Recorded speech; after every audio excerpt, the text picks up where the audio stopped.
Awesome, awesome. Moving on to another question. This is a pretty straightforward one. What's like the favorite run or title that you guys have worked on? Oh, man.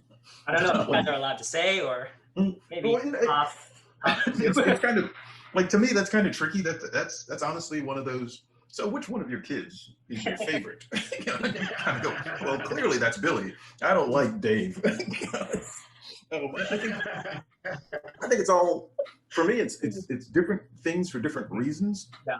But if it's just plain old ordinary fun, I have to say Die Valkyrie. I mean, Die Valkyrie was just one of those. We're not trying to cure cancer. We're just having fun. Yeah. Doug, what about you? I mean, for me, I'll be honest. Like most of the time, my favorite thing that I work on is the time I'm working on Kylie, which is a good sign, right? Because I mean, so I mean, I love everything I'm working on at the moment, and everybody I'm working with, and I mean, River's been a blast, and Brian and I just keep upping the game on a regular, almost weekly basis. We have a call and come up with new stuff that I love. And but I'm with Brian. Like for me, if I look back at the most fun I had doing a book, it was Gun Too Much Fun. That character is just too much, and she's, it's fun writing a character that does everything your brain tells you not to. Okay, I have a question for you then. How do you get into that character's head then, if they're like kind of very different from you? Like, do you take inspiration from real life people, or how do you write that character then? I think this might be telling a little too much about myself, but I'm going to throw it out there and see if you guys agree with me or not. I write the character that speaks to my head that I don't react to. I walk into the store and the clerk's being a dick to me. I want to stab them in the heart with a screwdriver. My brain tells me not to do that, but Lacey does it.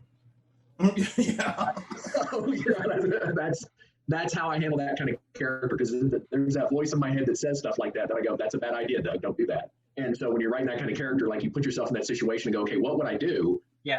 Okay, what is my anger like? Because I think everybody has that side of them that they don't let out. And it's like, well, with Lacey, you just let it out. Like, you let it go. Just just let it run. And the cool thing about that is when Doug kind of creates or writes a character like that, and it comes to me, my thing is not just creating a cool looking character, but doing a portrait of that idea. So because I think there's something to when you look at a person. I mean, there are times when someone just walks by you and you just kind of look at them and just go, douche. you just there's something that just automatically like sends your antenna up, and tells you everything you need to know about that person. And sometimes it's negative, sometimes it's positive. And when I get characters like that from Doug, I'm trying to do a portrait of that character. I don't think about, oh man, these weapons would be cool and this kind of suit would be cool. What I think is, like, especially with someone like Lacey, my immediate thought was, I want you to look at this character and be absolutely attracted to this character, but your radar is going off in the background going, watch out. there's something going on here. So that's where her knee brace comes from. That's where her like black spiky tips on her hair comes from. Is those are things that are flaws that should subconsciously say something's not right here. So it's just like that to me is the fun. Is Doug is coming up with these crazy characters, and for me it's just like, okay, how would this person look? What kind of person is like this? Okay.